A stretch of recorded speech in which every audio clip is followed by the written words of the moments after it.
Assalamualaikum warahmatullahi wabarakatuh. Bismillah, alhamdulillah, wassalatu wassalamu ala rasulillah, amma ba'd. Sahabat alim dimanapun Anda berada, senang sekali saya Siti Lum'atun Nuzulul Asrariyah bisa menyapa pada kesempatan kali ini untuk sedikit menyampaikan tentang qadha puasa. Sahabat alim yang berbahagia, sudah sama-sama kita ketahui bahwa puasa adalah rukun Islam. Maka wajib bagi kita untuk melaksanakan puasa. Namun sayangnya banyak dari kita yang terkendala melaksanakan puasa karena satu dua hal ya.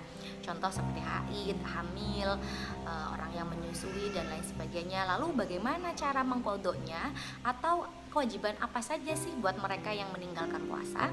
Nah, pada kesempatan kali ini saya mengambil penjelasannya dari kitab Safinah dan juga sedikit dari kitab Fathul Muin. Penjelasannya dimulai dari Bismillahirrahmanirrahim. Waqsamul iftori arba'atun. Macamnya orang yang meninggalkan puasa ini ada 4 macam, yang mana nanti berhubungan dengan cara pengqadhoannya dan kewajibannya. Yang pertama adalah orang yang wajib baginya fidyah dan juga qadha. Orang yang pada satu macam ini ada 2 contoh atau dua kriteria gitu ya. Yang pertama adalah orang yang meninggalkan puasa karena takut kepada kerusakan orang lain. Contoh, orang yang hamil dan juga orang yang menyusui, ketika dia puasa justru khawatir kepada anaknya. Badannya sehat, namun ketika dia puasa justru bisa jadi anaknya yang dalam kandungan, keguguran dan lain sebagainya. Maka kan dia berarti khawatir kepada orang lain ya. Orang yang seperti ini wajib membayar qadha dan juga fidyah. Lalu macam yang kedua yaitu orang yang mengakhirkan qadha Ramadan sampai ketemu ke Ramadan selanjutnya. Alhamdulillah. Jadi karena dia entah bukan lupa sih ya, seringnya kita tuh suka terbuai dengan kenikmatan dunia, kayaknya males gitu puasa, padahal dia mungkin artinya dia punya kesempatan untuk mengqadhonya karena 1 tahun itu kan luas ya. 1 tahun ini kan lama, masa iya sih kita nggak bisa membayar qadha puasa. Nah, karena kesembronoannya itu wajib baginya qadha puasa dan juga fidyah. Nah, terus yang macam yang kedua dari 4 ini adalah orang yang hanya wajib qadha saja. Nah, orang yang seperti ini banyak.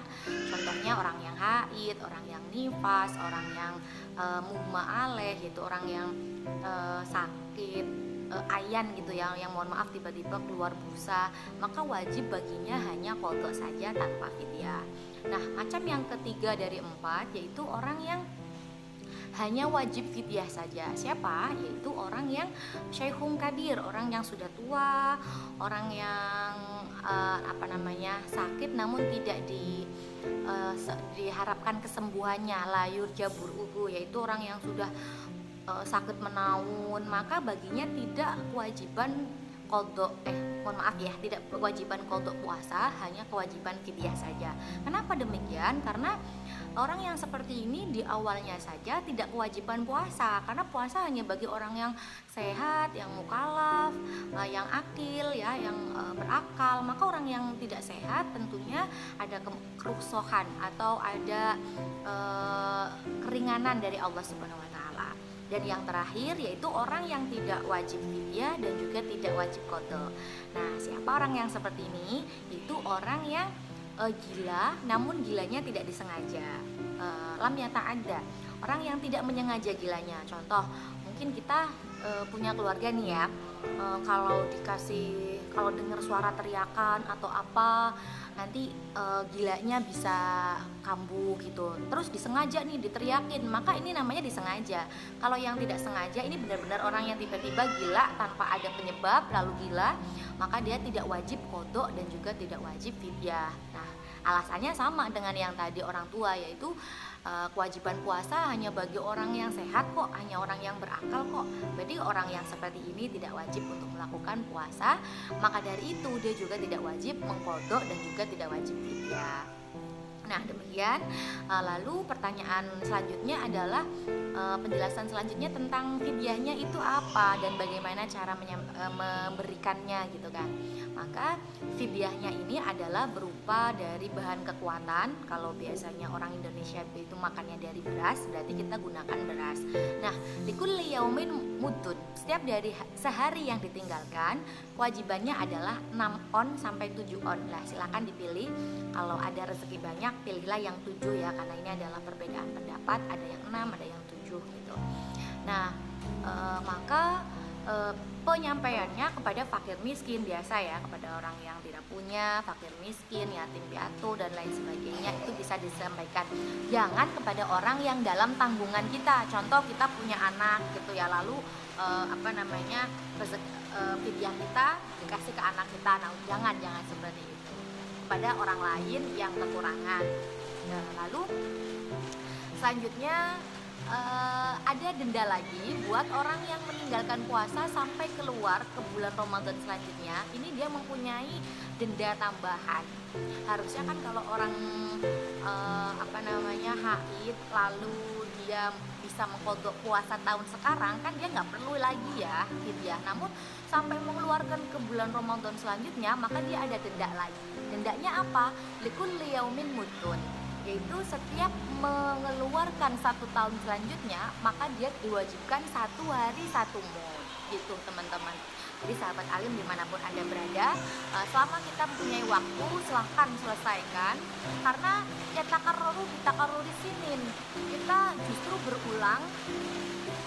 Hujan, mohon maaf ya, jadi agak berisik.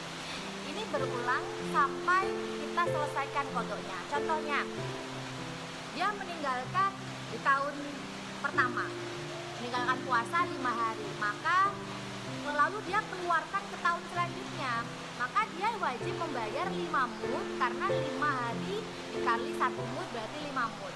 Lalu kok dia mengeluarkan lagi sampai tahun ketiga tanpa dikodok, maka dia kewajiban hitung tambah lagi 5 mud lagi. Jadi berapa? 5 sama 5 10. Kok ditambah lagi ke tahun selanjutnya, maka sama, belum dikodok lagi sampai tahun selanjutnya, maka dia wajib juga membayar 5 lagi. Berarti 5, 15. Nah, naudzubillah, jadi jangan sampai kita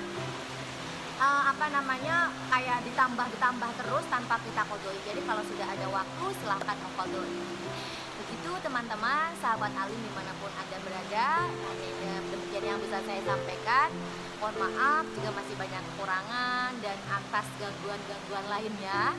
Nah, dan buat yang merasa tidak sependapat atau kok begini ya penjelasannya, mohon maaf, saya ambilnya dari kitab, sudah saya sampaikan dengan madhab Syafi'i. Jadi kalau Bunda merasa punya madhab lain atau merasa punya pendapat lain, tidak apa-apa, saya tidak memaksakan, karena saya hanya menyampaikan apa yang terdapat dalam kitab.